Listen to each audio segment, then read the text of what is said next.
कोशिकाएं सक्रिय हो जाती है तथा रेनिन हार्मोन का स्त्रवण करती है। रेनिन हार्मोन का स्त्रवण करती है। रेनिन हार्मोन का स्त्रवण करती है।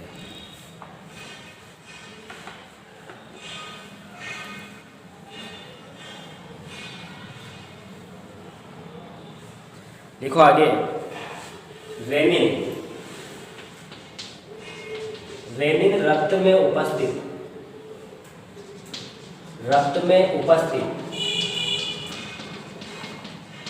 रेनिन रक्त में उपस्थित एंजियोटेंसिनोजन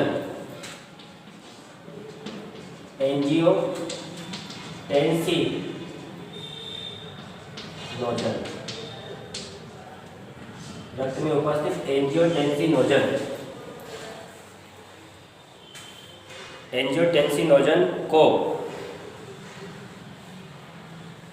रेनिन रक्त में उपस्थित एंजियोटेंसिनोजन फर्स्ट या एंजियोटेंसिन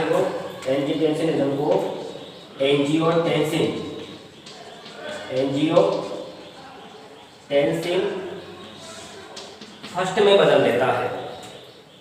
एंजियोटेंसिनोजन को एंजियोटेंसिन फर्स्ट में बदल देता है। एंजियोटेंसिन फर्स्ट में बदल देता है।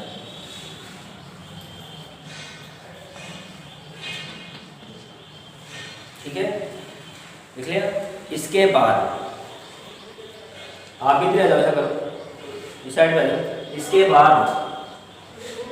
बाद एंजियोटेंसिन फर्स्ट है ना, इसके बाद एंजियोटेंसिन फर्स्ट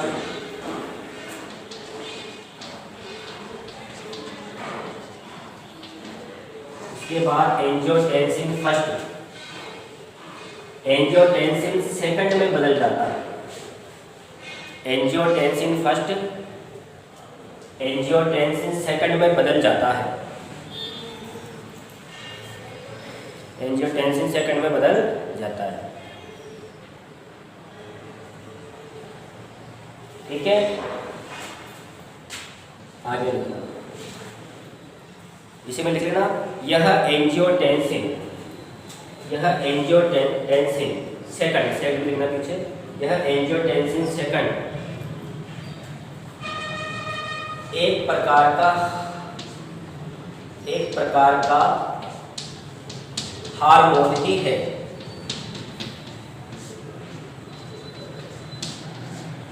एक प्रकार का हार्मोन ही है।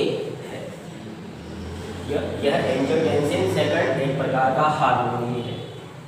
अब ये क्या काम करता है ना, कल अपन ने समझा था, तो लिखना। यह एक प्रकार का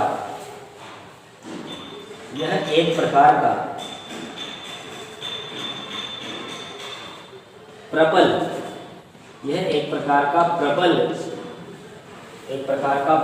वाहिका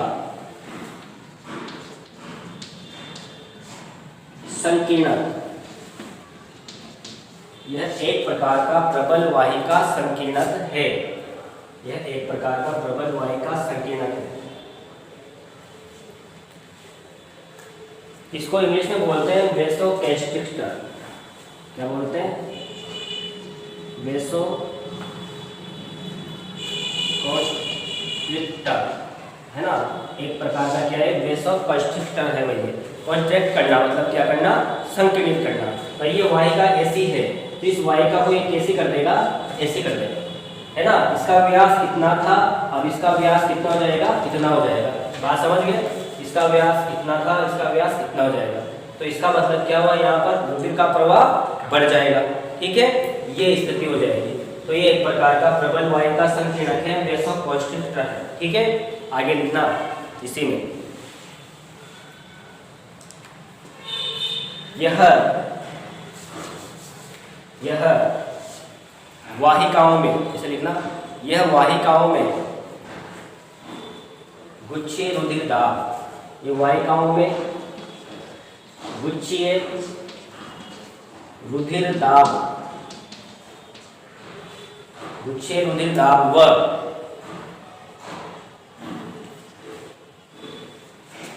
GFR को बढ़ा देता है, GFR को बढ़ा देता है, GFR को बढ़ा देता है ना।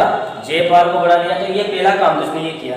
इसके अलावा ये एंजियोटेंसिन सेकंड एक काम और करता है ना। ये तो इसका फर्स्ट काम हो गया, और एक काम ये और करता है। क्या ये काम करता है? देखो, ये चाहता है किसके पास, हमारे एड्रिनल कोर्टेक्स के पास। किसके पास? Adrenal cortex. एड्रिनल कोर्टेक्स का होता है, बताओ, ये हमारा किडनी है ना। किडनी के ऊपर कौन सी ग्रंथि है? ये एड्रिनल ग्रंथि। और एड्रिनल ग्रंथि के दो भाग है, बाहर वाला भाग तो क्या कहलाता है भाई? दो भाग इसके, बाहर वाला भाग कहलाएगा एड्रिनल कोर्टेक्स। क्या कहलाएगा? कोर्टेक्स। ठीक है। और अंदर वाला जो भाग है वो क्या कहलाएगा?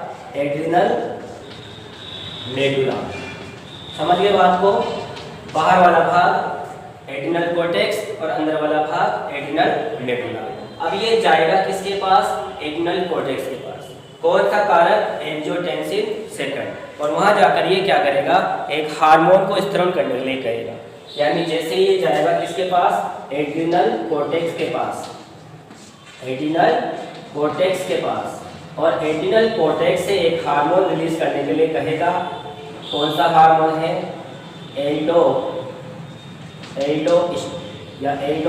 बोल दो या एल्डोस्टेरोन बोल दो। तो इसने वहां पर गया, एल्डोस्टेरोन हार्मोन को स्थिरण करने के लिए कहा, आदेश दिया। मतलब किसने आदेश दिया? एंजियोटेंसिन सेकंड ने। भाई तुम इस हार्मोन का स्थिरण करो। जैसे एंजियोटेंसिन जो एल्डोस्टेरोन हार्मोन है उसका स्थिरण होता है, तो जैसे उसका स्थिरण हुआ तो उसके कारण क्या हुआ? डीसीटी में सोडियम और जल का पुनर्अवशोषण होने लगा। और ये जैसे कहाँ जाएगा? डीसीटी में।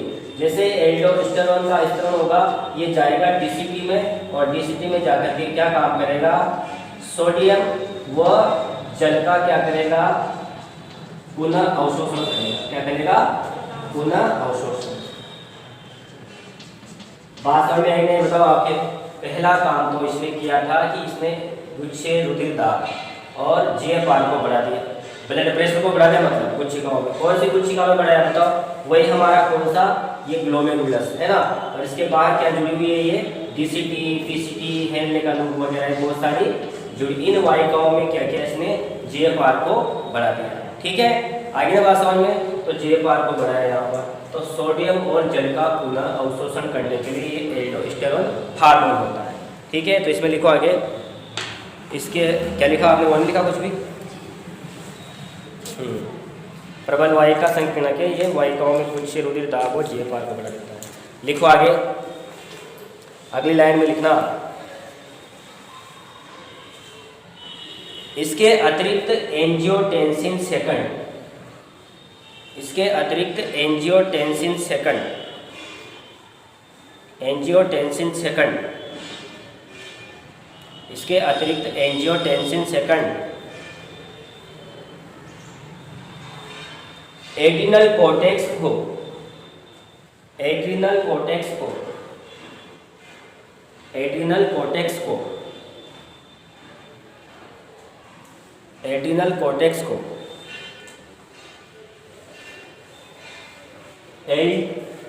एल्डोस्टेरोन, एल्डोस्टेरोन हार्मोन स्त्रवण हेतु, एल्डोस्टेरोन हार्मोन स्त्रवण हेतु प्रेरित करता है। एल्डोस्टेरोन हार्मोन स्त्रवण हेतु प्रेरित करता है, प्रेरित करता है। ठीक है। अब जैसे एल्डोस्टेरोन के लिए प्रेरित किया, ये कहाँ पे काम करेगा? डीसीटी में या फिर संग्राहक नलिका, दोनों में काम करेगा। वैसे तो कहाँ पे करेगा? डीसीटी में और संग्राहक नलिका में। तो आगे लिखना एल्डोस्टेरोन हार्मोन, अगली लाइन से लिखना एल्डोस्टेरोन हार्मोन, एल्डोस्टेरोन हार्मोन दूरस्थ कुंडलित नलिका में, चाहो तो किसी भी लिख लो, दूरस्थ कुंडलित नलिका में,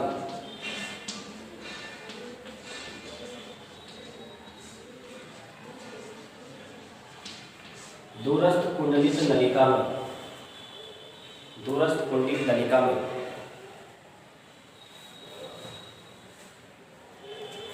सोडियम व जल के पुनः अवशोषण को, एल्डोस्टेरोन दूरस्थ कुंडली तलिका में सोडियम व जल के पुनः अवशोषण को बढ़ाता है, पुनः अवशोषण को बढ़ाता है।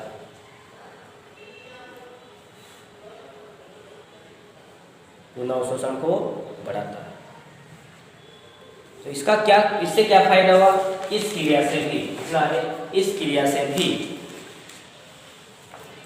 GFR, इस क्रिया से भी GFR व इस क्रिया से भी GFR व किसमें? BP में, है ना, BP में वृद्धि होती है, BP में वृद्धि होती है। इस क्रिया से भी GFR व BP में वृद्धि होती है। ठीक है, GFR व BP में वृद्धि होती है। तो लिखना आगे, इस प्रकार इस जटिल क्रियाविधि को, इस प्रकार इस जटिल क्रियाविधि को, इस प्रकार इस जटिल क्रियाविधि को,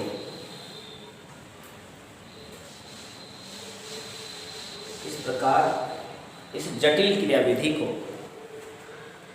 रेनिन एंजियोटेंसिन, जटिल क्रियाविधि को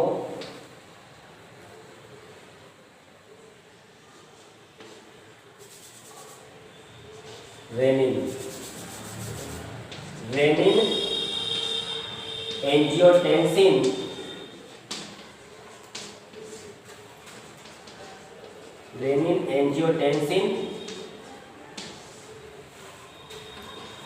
क्रियाविधि कहते हैं, रेनिन एंजियोटेंसिन क्रियाविधि कहते हैं, रेनिन एंजियोटेंसिन क्रियाविधि कहते हैं। ठीक है, इसको ऐसा कैसा उतार लो आप, जो भी लिखा था आपने उसके नीचे इसको ऐसा कैसा उतार लो ताकि आपको याद करने में आसानी रहेगी बाद में। देखो, मैंने बताया आपको कि जो जग्गा कोशिकाएं होती है वो कहाँ पे होती है? DCT और अभिवाहित धमनिका। कौन सी धमनिका? अभिवाहित धमनिका, उनके बीचों में होती है। कहाँ पे होती है? उनके बीच में। लेकिन होती किस पे है? अभिवाहित धमनिका की साइड पे, है ना। ये एक हार्मोन का स्त्राव करेगी जिसका नाम है रेनिन। क्या नाम है? रेनिन। ये रेनिन रक्त में जाएगा और वहाँ पर एंजियोटेंसिन नोजन जो निष्क्रिय अवस्था में पड़ा रहेगा उस पर क्रिया करेगा और क्रिया करके उसको बना देगा क्या? Angiotensin first. फिर एंजियोटेंसिन फर्स्ट से काम नहीं चला, इसने इसको अपन क्या बना दिया? Angiotensin second. एंजियोटेंसिन सेकंड के क्या गुण है? पहला गुण ये कि एक प्रकार का हार्मोन ही है ना। दूसरा काम प्रबल वाहिका संकीर्णक है, प्रेशर के साथ में वाहिका को क्या कर देता है? संकुचित कर देता है, जिससे प्रेशर बढ़ जाता है। वाहिका संकीर्णक वेसोकंस्ट्रिक्टर है ना। उसके अलावा ये जब ऐसा ये क्या काम करेगा? गुच्छे रुधिर दाब को बढ़ाएगा। क्या करेगा? गुच्छे रुधिर दाब को बढ़ा देगा और GFR को बढ़ा देगा, जिससे क्या होगा? GFR को बढ़ाने से वही प्रक्रिया हो जाएगी दोबारा से, है ना, जिससे हमारा जो ये तो काम है हमारा कि GFR को कैसे बढ़ाया जाए। GFR लो हो गई तो लो को बढ़ाना है, अर्थात जो निस्संदन दर है उसको बढ़ाना है। ठीक है, इसके अलावा इससे GFR को ऐसे बढ़ाया। दूसरा काम क्या किया? एंजियोटेंसिन सेकंड ने एड्रेनल कोर्टेक्स को कहा कि एल्डोस्टेरोन का स्त्राव करो, है ना। एल्डोस्टेरोन का स्त्राव किया और DCT में पहुंचा। वो कहाँ पहुंचा? DCT में। वहां जाकर के उसने सोडियम और जल के पुनर्अवशोषण को बढ़ाया, है ना। यानी वहां जाकर सोडियम का और जल के पुनर्अवशोषण को क्या किया? बढ़ाया। जैसे वहां से DCT में से जल का और सोडियम का पुनर्अवशोषण हो जाएगा तो वापस क्या हो जाएगा? GFR में और BP में क्या हो जाएगी? वृद्धि हो जाएगी। तो ये संकेत मिलते हैं। जग्गा कोशिकाएं जो होती है वो किससे याद रखना? GFR में गिरावट के कारण। ध्यान देना, जैसे GFR में क्या होगी? गिरावट होगी। GFR में गिरावट होगी। गिरावट होने से जग्गा कोशिकाएं क्या हो जाएगी? सक्रिय हो जाएगी। क्या हो जाएगी? सक्रिय हो जाएगी। जब जग्गा कोशिकाएं सक्रिय हो जाएगी तो रेनिन हार्मोन का स्त्राव करेगी। किसका स्त्राव करेगी? रेनिन का, जो कहाँ जाएगा? रक्त में जाएगा। रक्त में कौन है, एंजियोटेंसिन नोजन।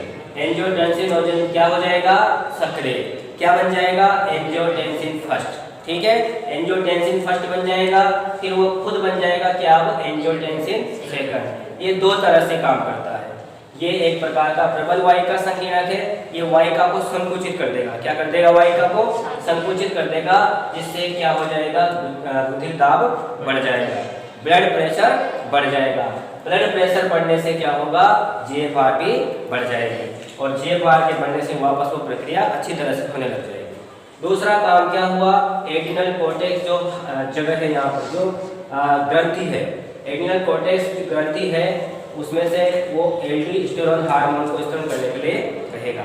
कहाँ पे होती है, एड्रिनल ग्रंथि में होती है। दो भाग होते हैं, एड्रिनल कोर्टेक्स और एड्रिनल मेडुला। ठीक है, तो एल्डोस्टेरोन का स्त्राव हो गया, जिससे डीसीटी और दूरस्थ कोलिन नलिका जो है वहाँ पर सोडियम का और जल का पुनःअवशोषण हो गया। मतलब क्यों पढ़ रहे हैं इसको हम, क्योंकि हमने ये पढ़ा है कि हमारे एक समस्या हो गई है, किसी भी इंसान के या प्राणी के मूत्रलता हो गई है, अर्थात यहाँ पर वो व्यक्ति या प्राणी बार बार मूत्र का त्याग कर रहा है, और मूत्र के साथ क्या कर रहा है, वो अत्यधिक जलहानि कर रहा है। क्या कर रहा है, जलहानि। इस अतिरिक्त जलहानि को रोकने के लिए ही हमें जीएफआर को बढ़ाना पड़ता है, और जीएफआर बढ़ जाएगी। ये कैसे बढ़ेगी, एल्डोस्टेरोन के कारण। एल्डोस्टेरोन डीसीटी में जाएगा और वहाँ सोडियम और जल के पुनःअवशोषण को बढ़ा देगा, जिससे जीएफआर और बीपी भी बढ़ती हो जाएगी। इसी प्रक्रिया को उल्टा कर दो, जब जग्गा कोशिकाओं को जीएफआर में गिरावट के संकेत नहीं मिलेंगे तो ये रेनिन का स्त्राव नहीं करेगी। जब रेनिन नहीं होगा तो एंजियोटेंसिन नोजन भी नहीं होगा। ठीक है ना, ना रहेगा बांस और ना बजेगी बांसुरी, ऐसी स्थिति होती है ना। तो ये याद रखना। तो आगे बात में बोलो, 2-3 बार रिपीट करना। इस क्वेश्चन को मैंने इसलिए रिकॉर्ड करता भी सही, क्योंकि ये सबसे इंपॉर्टेंट क्वेश्चन है ना, जग्गा कोशिका वाला। इसके अलावा एक और बचता है इसमें। अब भाई मान लो किसी में मूत्रलता हो गई है, तो कैसे उसको सुधारा जाए वापस, तो उसके लिए तीसरा पॉइंट लिखना, अलिंदीय।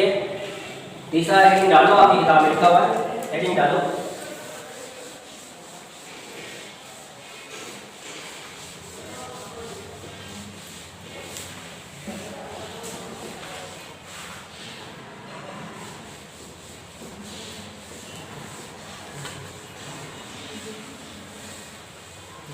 तीसरा भी समझ जाएगा, देखो आपको बिल्कुल आसान है तीसरा भी।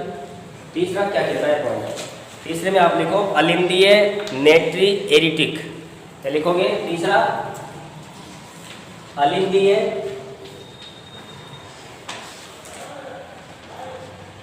नेट्री एरिटिक, अलिंदीय नेट्री एरिटिक कारक। या फिर इसको लिख लीजिए, इंग्लिश में भी लिख लीजिए। अलिंद को क्या बोलते हैं बताओ, अलिंद को बोलते हैं एट्रियल। क्या बोलते हैं, एट्रियल। एट्रियल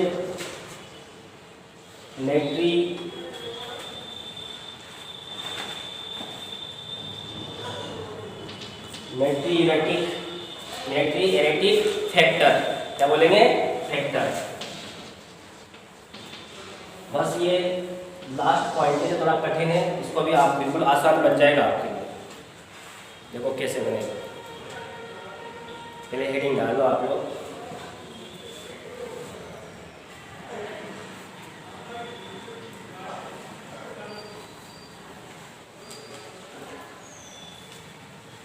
देखा क्या, बहुत इंपॉर्टेंट चीज है याद रखना, इसको समझना कि ये हमारा क्या है, हमारा हृदय।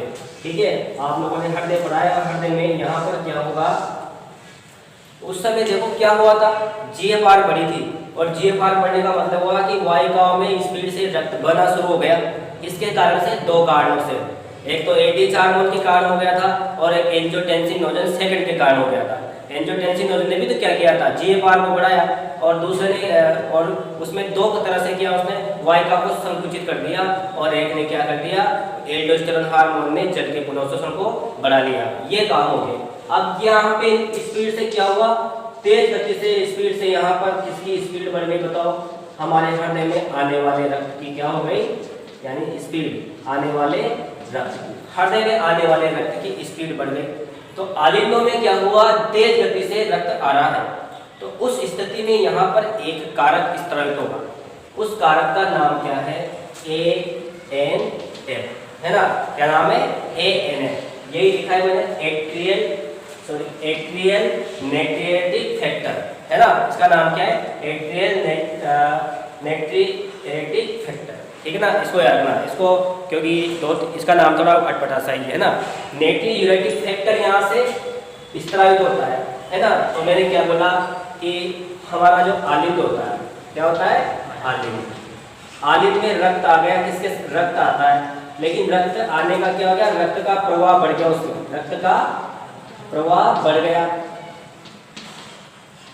ठीक है। जब आलिंदों में रक्त का प्रवाह बढ़ गया तो आलिंदों के द्वारा, यानी आलिंदों के अंदर, है ना, आलिंदों के अंदर, या आलिंदों में लिखो, आलिंदों में एक कारक, है ना, एक कारक स्त्रावित हुआ। क्या हुआ? एक कारक स्त्रावित हुआ, जिसका नाम क्या है? ANF, या हिंदी में अलिंदीय नेट्रिएटिक कारक। ये स्त्रावित हो गया। इस कारक की खासियत क्या है? इस कारक का गुण ये है कि ये जो कारक है ये एक प्रबल वाहिका विस्फारण है, विस्फारण, प्रबल वाहिका विस्फारण। अब इसका मतलब क्या है? पहले वाले का काम ये था कि इस वाले ने, इसने क्या किया था कि ये जो वाहिका है, ये वाहिका यहाँ पर क्या हो गई थी? बोलो, सक्रिय हो गई थी। क्या हो गई थी? सक्रिय हो गई थी। ये इस वाहिका को क्या कर देगा बेटा? वापस फैला देगा। क्या कर देगा? फैला देगा। यानी ये संकीर्ण थी, क्या थी ये? संकुचित थी। क्या थी ये? संकुचित थी। अब ये कैसी हो गई? वापस फैल गई। क्या हो गई? फैल गई, या चौड़ी हो गई, ऐसे लिख लेते हैं। वाहिका चौड़ी हो गई है। पहले वाहिका कैसी हो गई थी? किसके कारण हुई थी? एंजियोटेंसिन सेकंड के कारण। वाहिका कैसी हो गई थी भाई? सक्रिय हो गई थी। अब वाहिका किसके कारण? प्रबल वाहिका विस्फारण के कारण। इसका नाम क्या है? ANF। इसके कारण वापस वाहिका कैसी होगी? बोलो, चौड़ी हो गई। तो उस स्थिति में क्या होगा? उस स्थिति में होगा कि जो ब्लड का प्रवाह तेज था वो क्या हो जाएगा? धीमा हो जाएगा। आप बताओ, एक तो पतला पाइप होता है, एक मोटा पाइप होता है, बताओ किसमें ज्यादा प्रवाह होता है? पतले पाइप में। अब ये पाइप कैसा हो गया? यहाँ पर थोड़ा छोटा पाइप हो गया। तो इस स्थिति में क्या हुआ कि यहाँ पे क्या होगा? रक्त का प्रवाह धीमा हो गया। भाई हड्डी में रक्त तेज गति से आएगा तो हड्डी को वापस उतनी गति से निकालना तो पड़ेगा। तो बताओ, अपनी बीपी तो बढ़ रही है, अब बीपी को डाउन भी करना पड़ेगा, नहीं तो व्यक्ति मर जाएगा। इस स्थिति क्या होगी? व्यक्ति मर भी तो सकता है बीपी बढ़ने से, हार्ट फेल हो जाएगा, ज्यादा स्पीड से रक्त इसके अंदर आएगा। तो अब उसके हार्ट फेल होने से बचाने के लिए ये ANF कारक स्त्रावित होता है। कहाँ पे स्त्रावित होता है? ये हमारे आलिंदों में। कहाँ पे होता है? आलिंदों में। तो आलिंदों में रुधिर का प्रवाह ज़्यादा हो जाता है तो अलिंदीय नेट्रिएटिक कारक ANF स्त्रावित होता है। ये कारक वाहिका विस्फारण है ना? इसको बोलते हैं वेसोडिलेशन। क्या बोलते हैं? वेसोडिलेशन। तो ये क्या है? एक प्रकार का, इंग्लिश में लिख देते हैं अपन इसको, वेसोडिलेशन।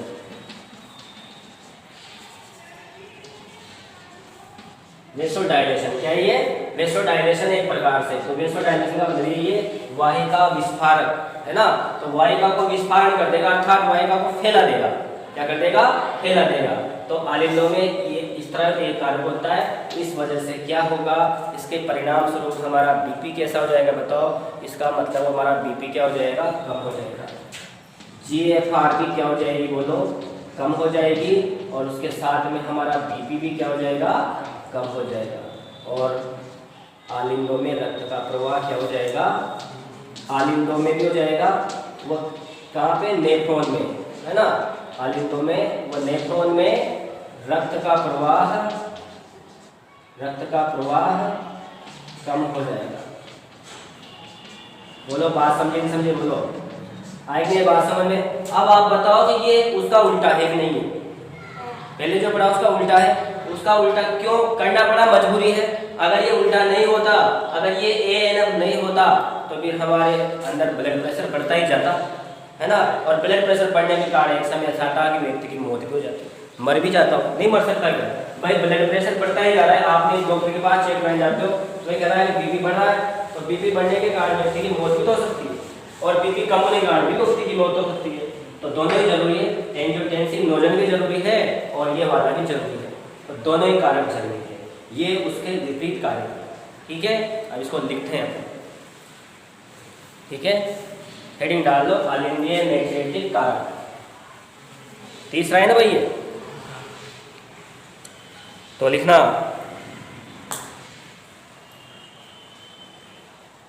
जब हृदय में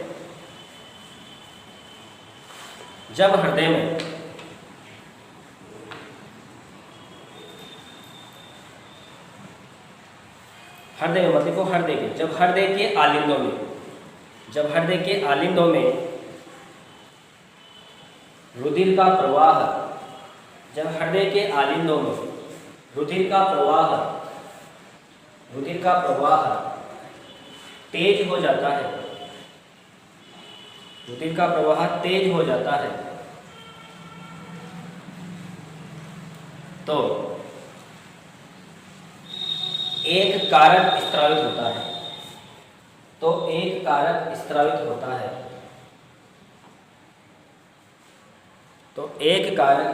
होता है, जिसे अलिंदीय नाइट्रियूरेटिक, या यूरेटिक में लिख लो, है ना, जिसे अलिंदीय नाइट्रियूरेटिक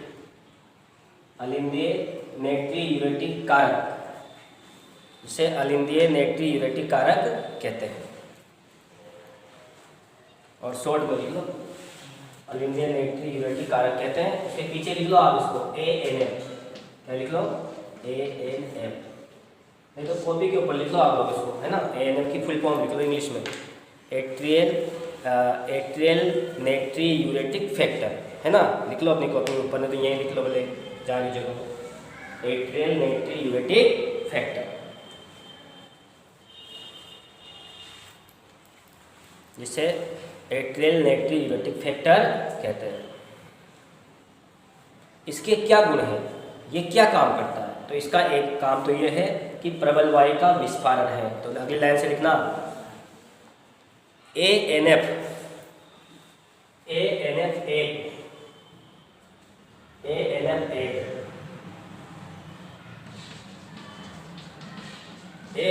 एक प्रबल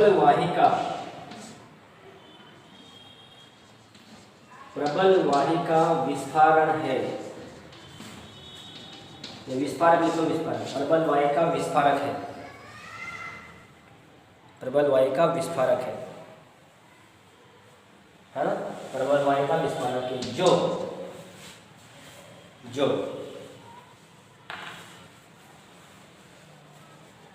रक्त वाहिकाओं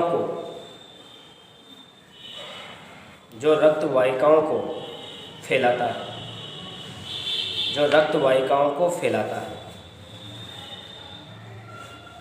प्रबल वाहिका विस्फारक है जो रक्त वाहिकाओं को फैलाता है। ठीक है, मतलब उनके व्यास को बढ़ाएगा, रक्त वाहिकाओं के व्यास को। परिणाम स्वरूप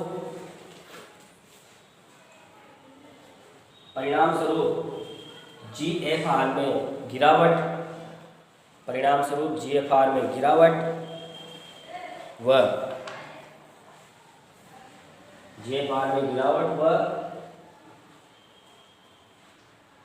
ब्लड रक्त वाहिकाओं में, GFR में गिरावट व रक्त वाहिकाओं में रक्त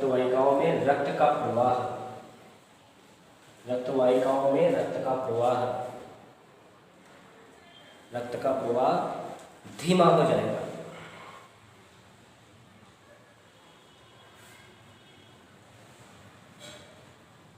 ठीक है, रक्त का प्रवाह क्या हो जाएगा बेटा? धीमा हो जाएगा।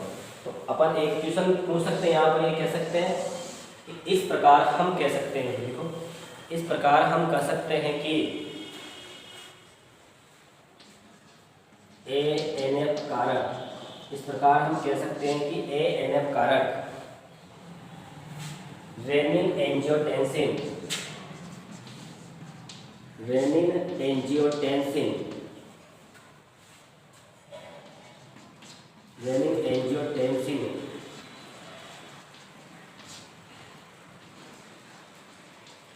क्रिया विधि पर नियंत्रण करता है।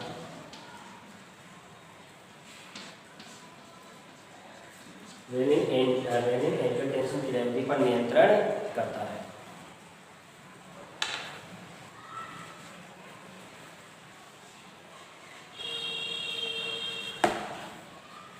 ठीक है, तो बोलो बात समझ में आई नहीं आप लोगों को?